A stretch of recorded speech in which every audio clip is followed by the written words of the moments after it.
কবরে হাজির হয়ে ফায়ুকাইদানিহি কবরবাসীকে দুজনে মিলে ধরে বসাবে। ধরে বসানোর পরে যদি সেই ব্যক্তি মুমিন হয়, নবীজি বলেন সে যদি মুমিন হয় তাহলে সে কবরে উঠে কবরটা কেমন দেখবে? মুসতিলাত লাহুশ শামসু ইনদা গুরুবিহা। ওই ব্যক্তি কবরে বসে দেখবে সূর্যটা যেন ডুবে যাচ্ছে, আসরের সময় শেষ হয়ে যাচ্ছে, সূর্য হেলে পড়েছে। ওই ব্যক্তি তো মুমিন, সে তো প্রতিদিন 5 ওয়াক্ত নামাজ পড়তো। মুমিন বান্দা উঠে অস্থির হয়ে যাবে, আসরের নামাজের সময় শেষ হয়ে যাচ্ছে। ফেরেশতাদেরকে ডেকে বলবে, আল্লাহর ফেরেশতারা দাউনি উসাল্লি, আমাকে ছাড়ো, আমাকে ছেড়ে দাও, আসরের নামাজের সময় শেষ হয়ে যাচ্ছে, আমি তো জীবনে কখনো নামাজ কাজা করতাম না, আমাকে ছেড়ে দাও, আমি আসরের নামাজ আদায় করে নি। এ কথা বলার পরে ফেরেশতারা ডেকে বলবে, আল্লাহর বান্দা না না, আপনাকে নামাজ পড়তে হবে না, আপনি দুনিয়ার জমিনে নাই, দুনিয়া ছেড়ে আপনি আখিরাতের জিন্দেগিতে চলে এসেছেন, আপনার জন্য চিরতরে নামাজ রহিত হয়ে গিয়েছে, আর কোনোদিন নামাজ পড়তে হবে না, পেরেশান হবেন না, আপনি স্থির হন। আল্লাহ পাকের দরবারে অন্তর অন্তঃস্থল থেকে মহাব্বত নিয়ে, ভালোবাসা নিয়ে সমস্বরে একবার বলে নিচ্ছি আলহামদুলিল্লাহ। দুনিয়ার এই হায়াত অতি অল্প, দুনিয়াটা একেবারে সংক্ষিপ্ত একটি জীবন, এত সংক্ষিপ্ত দুনিয়ার হায়াতটা এত অল্প, আখিরাতের হায়াতের সাথে যদি আমরা দুনিয়ার হায়াতকে তুলনা করি, আখিরাতের হায়াতের তুলনায় দুনিয়ার হায়াতটা 1 সেকেন্ডের সমান, এটা কোনো পার্সেন্টেজের মধ্যে আসবে না, এত অল্প দুনিয়ার হায়াত। এই আছে তো এই নাই, চোখের পলকে শেষ হয়ে যায়। যারা আজকে এখানে মুরব্বীরা রয়েছেন, আপনাদেরকে যদি প্রশ্ন করা হয় আপনার কাছে আপনার জিন্দেগিটা কি অনেক দীর্ঘ মনে হয়, অনেক লম্বা সময় মনে হয়, এই প্রশ্ন করলে মুরব্বীরা বলবে যে না, আমার তো মনে হয় আমি এখনো সেই শিশু রয়ে গিয়েছি, আমি এখনো আমার বাবার হাত ধরে হাঁটছি, সেই সমস্ত স্মৃতিগুলো আমার চোখের সামনে আয়নার মতো ভাসছে। চোখের পলকে জিন্দেগিটা শেষ হয়ে গেল, 60 বছর 80 বছর শেষ হয়ে গেল, এখনো আমাদের স্মৃতি থেকে আমাদের শৈশব হারায় না, শৈশবের প্রত্যেকটা মুহূর্ত আমাদের মনে আছে। কত ছোট এই জিন্দেগি, অতি অল্প, কিন্তু নবীজি বলেছেন অতি অল্প কিন্তু অতি মূল্যবান। সুবহানাল্লাহ। কেন অতি মূল্যবান? কারণ এই ছোট্ট জিন্দেগির উপরে নির্ভর করতেছে আমার আখিরাতের হায়াত। এই ছোট্ট জিন্দেগি যদি আমি কাজে লাগিয়ে যেতে পারি, তাহলে অনন্তকালের যে হায়াত, ওই হায়াতে, ওই জিন্দেগিতে আমি সফল হয়ে যাব। সুবহানাল্লাহ। যে কোনো মুহূর্তে মৃত্যু আমাদেরকে গ্রাস করে নেবে, যে কোনো মুহূর্তে আমাদেরকে গ্রেফতার করবে, অ্যাটাক। মৃত্যুর কোনো সময় নাই কারো জন্য, যে এত বয়স হলে সে মারা যাবে, কোনো সিরিয়াল নাই। আসার সিরিয়াল আছে, যাওয়ার কোনো সিরিয়াল নাই। যে কোনো সময় মৃত্যু চলে আসে, যে কোনো মুহূর্তে, যে কোনো মুহূর্তে। এজন্য কবি বলেন, চোখেরই পলকে তুমি হতে পারো লাশ, চিরতরে বন্ধ হবে তোমারই নিঃশ্বাস।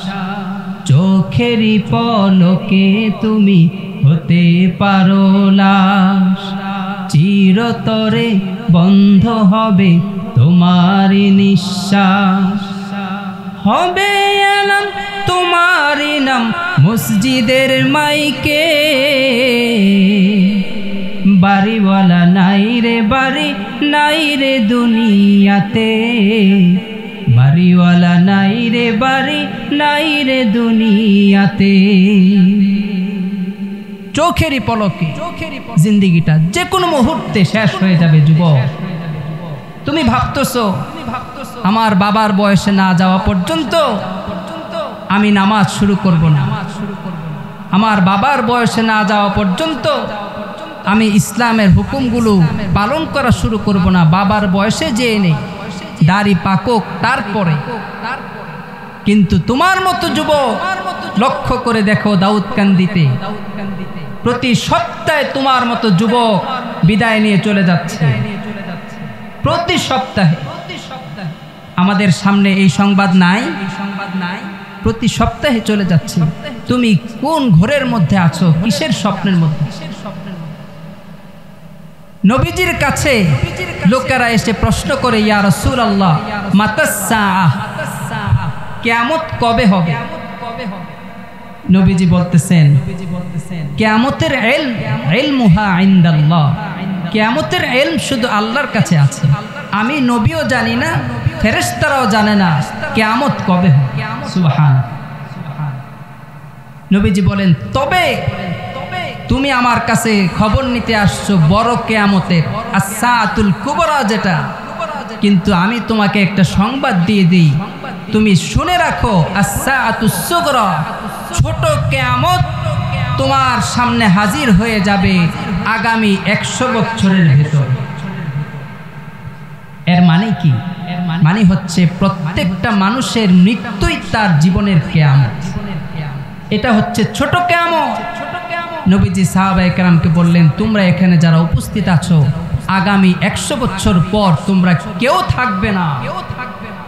সুতরাং বড় কিয়ামতের খোঁজ নিয়ে লাভ নেই, ছোট কিয়ামত তোমার কাছে হাজির হয়ে আছে। ছোট কিয়ামতের কি প্রস্তুতি তুমি নিয়েছো? যে কোনো মুহূর্তে আমাদের সামনে আমাদের মৃত্যু উপস্থিত হয়েছে। যখন মৃত্যু হয়ে যাবে, নবীজি বলেন মৃত্যু হওয়ার পর মানুষকে তার কিয়ামত শুরু হয়ে যাবে, কিয়ামতের জিন্দেগি শুরু হয়ে যাবে। তখন মানুষকে কবরে রাখা হবে, কাফন পরানো হবে, দাফন দেওয়া হবে। দাফন দেওয়ার পর হাসরের জিন্দেগি, কিয়ামতের জিন্দেগি, আখিরাতের জিন্দেগি, আলামুল বারজাখ তার শুরু হয়ে যাবে। নবীজি বলেন, যখন কোন বান্দা মারা যায়, ইন্নাল আবদা ইযা উদিআ ফি কবরিহি, আল্লাহ পাকের কোন বান্দা যখন মারা যায় তাকে কবরে রাখা হয়। ওয়া তাওয়াল্লা আনহু আসহাবুহু, তাকে কবরে রেখে তার আত্মীয় স্বজন সবাই যখন চলে যেতে থাকে, ওয়া ইন্নাহু লা ইয়াসমাউ কুরআনি আলিহিম, মৃত ব্যক্তি কবর থেকে আত্মীয় স্বজনের জুতার শব্দগুলো শুনতে পায়। কবর দিয়ে সবাই চলে যাচ্ছে, সেই আওয়াজগুলো তার কানে পৌঁছতে থাকে। নবীজি বলেন, ঠিক সেই সময় তার কবরে আতাহু মালাকানি আসওয়াদানি আজরাকা, ঠিক সেই মুহূর্তে তার কবরে দুজন ফেরেশতা আল্লাহ পাঠিয়ে দেন। দুইজন ফেরেশতা দেখতে কেমন হবে? অপর বর্ণনা নবীজি বলেন আসওয়াদানি, দেখতে তারা কালো হবে। আজরাকান, তাদের চোখগুলো নীল বর্ণের হবে। নীল বর্ণের কালো কালো দুইজন ফেরেশতা কবরে হাজির হয়ে যাবে।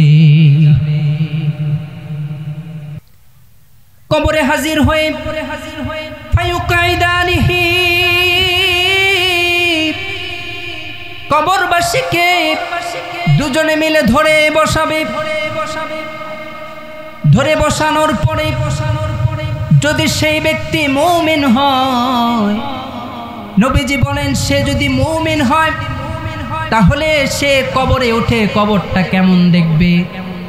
মুসতিলাত লাহুস শামসু ইনদা গুরুবিহা। ওই ব্যক্তি কবরে বসে দেখবে সূর্যটা যেন ডুবে যাচ্ছে, আসরের সময় শেষ হয়ে যাচ্ছে, সূর্য হেলে পড়েছে। ওই ব্যক্তি তো মুমিন, সে তো প্রতিদিন 5 ওয়াক্ত নামাজ পড়তো। মুমিন বান্দা উঠে অস্থির হয়ে যাবে, আসরের নামাজের সময় শেষ হয়ে যাচ্ছে। ফেরেশতাদেরকে ডেকে বলবে, আল্লাহর ফেরেশতারা দাউনি উসাল্লি, আমাকে ছাড়ো, আমাকে ছেড়ে দাও, আসরের নামাজের সময় শেষ হয়ে যাচ্ছে, আমি তো জীবনে কখনো নামাজ কাজা করতাম না, আমাকে ছেড়ে দাও, আমি আসরের নামাজ আদায় করে নিই। এ কথা বলার পরে ফেরেশতারা ডেকে বলবে, আল্লাহর বান্দা না না, আপনাকে নামাজ পড়তে হবে না, আপনি দুনিয়ার জমিনে নাই, দুনিয়া ছেড়ে আপনি আখিরাতের জিন্দেগিতে চলে এসেছেন, আপনার জন্য চিরতরে নামাজ রহিত হয়ে গিয়েছে, আর কোনোদিন নামাজ পড়তে হবে না, পেরেশান হবেন না, আপনি স্থির হন। তারপর ফেরেশতারা আর কোনো কথা না বলে 3টা প্রশ্ন করে ফেলবে। মান রব্বুক, তোমার রব কে? ওমা দীনুক, তোমার দিন কি? ওমান নবিয়ুক, তোমার নবী কে? অথবা বলবে ওমান হাদার রাজুল আল্লাযী বুইসা ফীকুম, তোমার রব কে? প্রশ্ন করার পরে যদি সে ব্যক্তি মুমিন হয়, সে ব্যক্তি জবাব দিতে কোনো টেনশন করতে হবে না, কারণ সে মৃত্যুর আগ পর্যন্ত আল্লাহকে আল্লাহ বলে, আল্লাহকে রব বলে স্বীকার করেছে। সে ব্যক্তি প্রতিদিন 300 থেকে 350 বার আমার আল্লাহকে রব হিসাবে স্বীকৃতি দিয়েছে। প্রতিদিন 300 থেকে 350 বার যে ব্যক্তি আল্লাহকে রব হিসাবে স্বীকৃতি দেয়, কবরে যাওয়ার পর তোমার রবকে প্রশ্ন করার সাথে সাথে সে ব্যক্তি বলে দিবে আমার রব আল্লাহ। সুবহানাল্লাহ। 300 থেকে 350 বার কে স্বীকৃতি দেয় আল্লাহকে রব হিসাবে? যে ব্যক্তি 5 ওয়াক্ত নামাজ পড়ে। সুবহানাল্লাহ। কিভাবে 5 ওয়াক্ত নামাজ যে পড়ে, প্রত্যেক রাকাতে 10 বার কমসে কম সে ব্যক্তি আল্লাহকে রব হিসাবে স্বীকৃতি দেয়। নামাজে দাঁড়িয়েই বলে আলহামদুলিল্লাহি রাব্বিল আলামিন, সমস্ত প্রশংসা আমার রবে।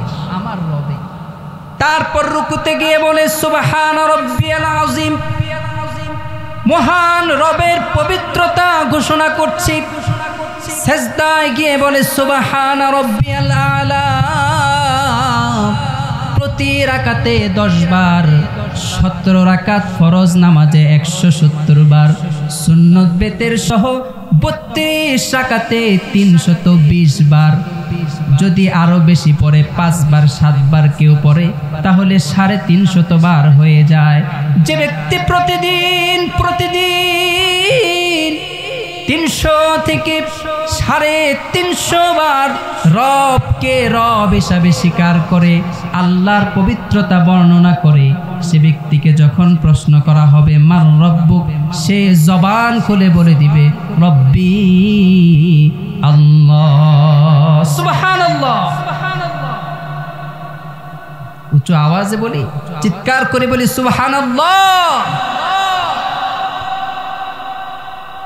তারপর তাকে প্রশ্ন করা হবে ওমা দীনুক, তোমার দিন কি? যে ব্যক্তি সমস্ত হারামকে ত্যাগ করে, সমস্ত কুফরকে ত্যাগ করে, সমস্ত জুলুমকে ত্যাগ করে আল্লাহর ওই আয়াতকে ফলো করেছে।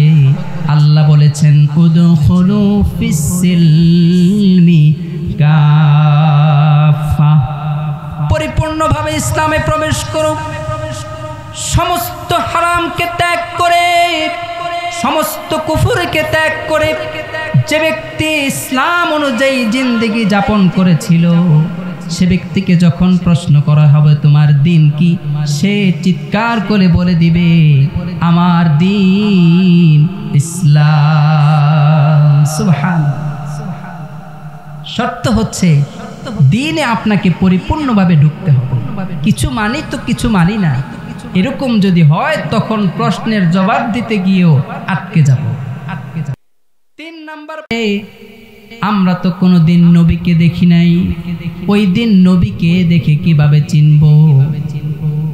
যারা নবীকে নিজের জীবনের চাইতে বেশি ভালোবেসেছে, নিজের নবীজির সুন্নতগুলোকে নিজের জীবনে বাস্তবায়ন করেছে, ওই সমস্ত ব্যক্তি নবীকে দেখা মাত্র চিনে যাবে। সে বলে দিবে তিনি তো আর কেউ নন, তিনি আমার নবী, প্যারা নবী, বিশ্ব নবী জনাবে মুহাম্মাদুর রাসূলুল্লাহ। নবীকে যে অন্তর থেকে কলেজা থেকে ভালোবাসবে, সে ব্যক্তি নবীকে দেখা মাত্র চিনে ফেলবে। সুবহানাল্লাহ। সাহাবায়ে কেরামের মতো নবীকে ভালোবাসতেন। সাহাবায়ে কেরাম এত ভালোবাসতেন, খুব সংক্ষেপে বলে দিচ্ছি, সময় শেষ, একেবারে সংক্ষেপে বলছি। সাহাবায়ে কেরাম এত বেশি পাগল ছিলেন নবীর জন্য, নবীকে ডেকে বললেন ইয়া রাসূলুল্লাহ, ইয়া হাবিবাল্লাহ, আপনার জন্য এত বেশি পাগল, ঘরে গেলেও আপনাকে ছাড়া থাকতে পারি না, অস্থির হয়ে যায়, মনটা ছটফট করতে থাকে, কখন আপনার দরবারে আসব, আপনার মুবারক চেহারা দেখব, পাগল হয়ে যায়, ঘরেও থাকতে পারি। ইয়া রাসূলুল্লাহ, মনের মধ্যে একটা দুঃখ আর কষ্ট আর প্রশ্ন। কি প্রশ্ন? সাহাবী ডেকে বলে ইয়া রাসূলুল্লাহ, আমি একজন হাফসি গোলাম, আমি দেখতে কালো, দেখতে সুন্দর না, আর আপনি এত সুন্দর, এত সুন্দর, যেমন আপনার চেহারা তেমন আপনার আখলাক, আপনার মতো হওয়া তো সম্ভব নয়, কোনো দিক দিয়েই সম্ভব নয়। ইয়া রাসূলুল্লাহ, আপনার সাথে যদি এক জান্নাতে একই সাথে না থাকতে পারি, তাহলে জান্নাতে গিয়েও তো আমার মনে শান্তি হবে না, জান্নাতে গিয়েও তো শান্তি পাবো না যদি আপনার সাথে না থাকতে পারি, আপনার মোবারক চেহারা না দেখতে পারি। আপনি যেই সুন্দর, সুবহানাল্লাহ, নবীর চাইতে সুন্দর আল্লাহ পাকের কোন সৃষ্টি আছে? আল্লাহ নবীর চাইতে সুন্দর করে কাউকে সৃষ্টি করে। আবু হুরায়রা বলেন, মা রাআইতু শাইআন আহসানা মিন রাসূলিল্লাহি সাল্লাল্লাহু আলাইহি ওয়াসাল্লাম কাআন্না শামসা তাজরি ফি ওয়াজহিহি। নবীজির চাইতে সুন্দর পৃথিবীতে কিছু আমি দেখি নাই। নবীর চেহারাটা আয়নার মতো উজ্জ্বল ছিল, আয়না ধরলে যেমন সূর্য আয়নার মতো মধ্যে ভাসতে থাকে, আমরা দেখতাম নবীজির চেহারার মধ্যে সূর্য ভাসতেছে। সুবহানাল্লাহ।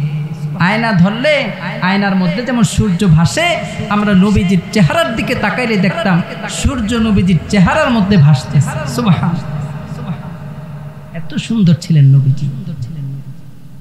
কবি বলেন, ওয়া আহসানু মিনকা লাম তারা কাত্তু আইনি ওয়া আজমালু মিনকা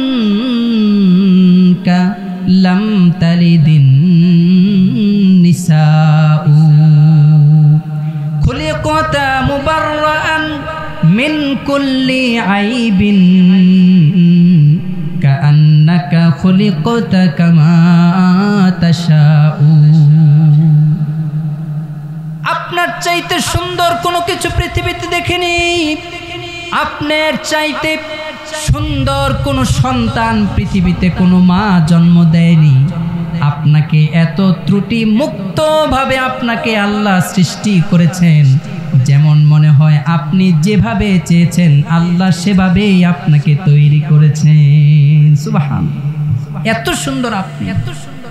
হযরতে আয়েশা বলে, আমার হাবিব, আমার স্বামী এত সুন্দর ছিল, এত সুন্দর ছিল।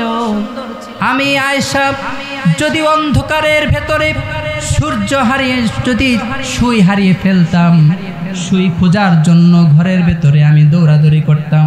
অন্ধকারের মধ্যে সুই পাওয়া যাচ্ছে না, কিন্তু আল্লাহর হাবিব আমার ঘরে ঢুকলে তার চেহারার আলোতে আমি ঘরের কোণ থেকে সুই খুঁজে পেয়ে যেতাম। সুবহানাল্লাহ।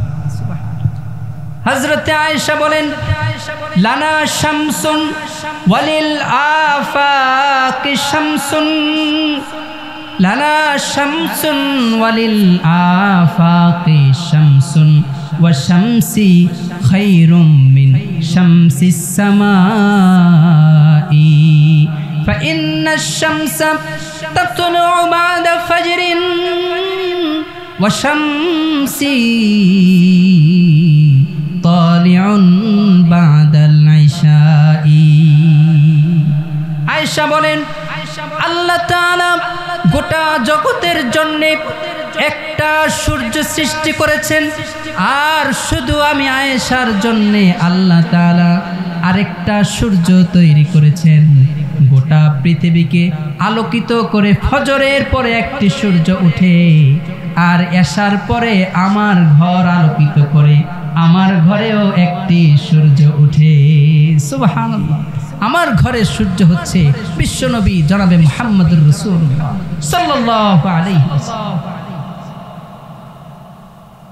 সাহাবী বলতেছি, ইয়া রাসূলুল্লাহ, আপনি এত বেশি সুন্দর, যেমন আখলাকে সুন্দর তেমন চেহারায় সুন্দর। কোনোদিন তো আপনার সাথে একই জান্নাতে থাকা আমার সম্ভব না, তাহলে জান্নাতে কিভাবে থাকবো একটু বলে দেন। নবীজি কোনো জবাব না দিয়ে মাথাটা নিচুর দিকে নিচু করে দিয়ে বসে রইলেন। ঠিক এমন সময় একটি আয়াত নাজিল হয়ে গেল।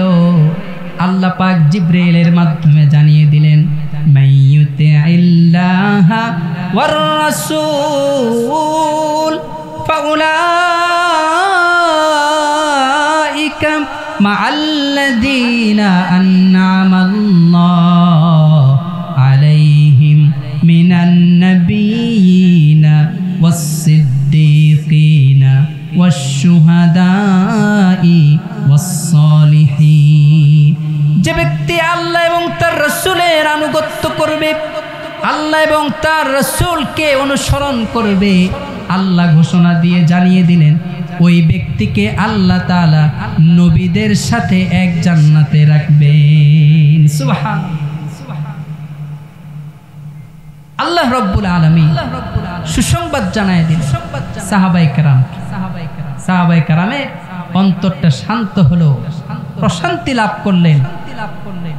নবীজি তারপরে তাদেরকে আরো বেশি শান্ত করার জন্য একটি হাদিস বললেন, আমরা শুনবো তো ইনশাআল্লাহ। সাহাবায়ে কেরাম বললেন, ইয়া রাসূলুল্লাহ, আপনাকে কোথায় পাবো, আপনার সাথে কিভাবে থাকবো? নবীজি ছোট্ট করে একটি ফর্মুলা বলে দিলেন, আমার সাথে যদি থাকতে চাও তাহলে শোনো, আল মারউ মা'a মান আহাব্বা, যে ব্যক্তি যাকে ভালোবাসবে সে ব্যক্তি তার সাথেই থাকবে। সুবহানাল্লাহ। সাহাবীরা বলে, নবীর জবান থেকে পবিত্র এই বাণী শোনার পরে আমরা এত বেশি খুশি হলাম এবং এত বেশি নিশ্চিন্ত হয়ে গেলাম। আমাদের সকলের মাঝে ঈদের আনন্দ শুরু হয়ে গেল। কেন? কারণ আমরা সাহাবীরা, আমরা নিশ্চিত জানি নবীর চাইতে বেশি আমরা কাউকে ভালোবাসি না। আমরা নিশ্চিত হয়ে গেছি আমাদের হাসর নাসর জান্নাত হবে নবীর সাথে। সুবহানাল্লাহ। আমরা একেবারে পেরেশানি মুক্ত হয়ে গেলাম। ভাইরা আমার, কথা শেষ। কথা হচ্ছে কবরের মধ্যে প্রশ্ন করা হবে কয়টি? যে ব্যক্তি আল্লাহকে রব হিসাবে মৃত্যু পর্যন্ত স্বীকার করবে, ইমানের উপর অটল অবিচল থাকবে। যে ব্যক্তি প্রতিদিন 5 ওয়াক্ত নামাজে রবকে রব হিসাবে স্বীকৃতি দিবে, সে ব্যক্তি কবরের মধ্যে প্রশ্ন করা হবে যখন মার রব্বুক, জবাব দিয়ে দিবে আমার রব কি? চিৎকার করে বলি কে? তারপর যে ব্যক্তি সমস্ত হারাম, কুফুর, শিরক থেকে নিজেকে বিরত রেখে যে ব্যক্তি ইসলামের মধ্যে পরিপূর্ণ প্রবেশ করবে, তাকে যখন প্রশ্ন করা হবে তোমার দিন কি, সে ব্যক্তি বলে দিবে আমার দিন হচ্ছে ইসলাম। আর যে ব্যক্তি নবীকে জীবনের চাইতে বেশি ভালোবাসবে এবং নবীর প্রত্যেকটা সুন্নতকে, নবীর আদর্শকে নিজের জীবনে বাস্তবায়ন করবে, তাকে যখন প্রশ্ন করা হবে ওমান হাদার রাজুল, এই লোকটাকে, সে সাথে সাথে বলে দিবে সে হচ্ছে আমার নবী, বিশ্বনবী জনাবে মুহাম্মদুর রাসূলুল্লাহ সাল্লাল্লাহু আলাইহি ওয়াসাল্লাম। সুবহানাল্লাহ। 3টা প্রশ্ন করা হবে। এই 3 প্রশ্নের জবাব ওই সমস্ত লোকেরা দিতে পারবে যাদের কথাগুলো এতক্ষণ বললাম। আল্লাহ পাক আমাদেরকে কবরের প্রস্তুতি নেওয়ার তৌফিক দান করেন, সকলে বলি আমিন। কবর হচ্ছে, মৃত্যু হচ্ছে ছোট কিয়ামত। মৃত্যু কি? ছোট কিয়ামত। বড় কিয়ামতের কথা কেউ জানেন না, নবীও জানেন না, ফেরেশতারাও জানেন না কবে হবে। কিন্তু ছোট কিয়ামত আগামী 100 বছরের ভেতরেই আমাদের উপর সংঘটিত হবে, এটা নিশ্চিত করে নবী বলে দিয়েছে। আগামী 100 বছরের ভিতরে তোমার মৃত্যু হবে, এটা তুমি নিশ্চিত হয়ে যাও। সুতরাং ছোট কিয়ামতের জন্য প্রস্তুতি গ্রহণ করা দরকার আছে না নাই? আল্লাহ আমাদেরকে কবুল আর মঞ্জুর করেন, চিৎকার করে বলি আমিন। ছোট্ট করে 1 মিনিটে বাকি কথা শেষ করছি। 3টা প্রশ্নের জবাব যখন দিবে, ফায়ুনাদি মুনাদিন মিনাস সামা, আসমান থেকে একজন ঘোষক ঘোষণা দিবেন। তিনি কে? তিনি হচ্ছেন আল্লাহ। আল্লাহ পাক আকাশ থেকে ঘোষণা দিয়ে কবরে ফেরেশতাদেরকে ডেকে বলবেন তোমরা তার কবরটাকে প্রশস্ত করে দাও। হাদিসের মধ্যে আসছে ইউফসাহু লাহু কবরুহু 70 জিরাআন ফি 70, ইউফসাহু লাহু ফি কবরিহি 70 জিরাআন ফি 70।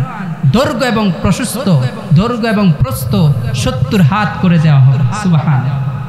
ওয়া ইউনাওয়ারু লাহু কবরুহু ওয়া ইউনাওয়ারু লাহু ফি কবরিহি, তার কবরকে আলোকিত করে দেওয়া হবে। সুবহানাল্লাহ।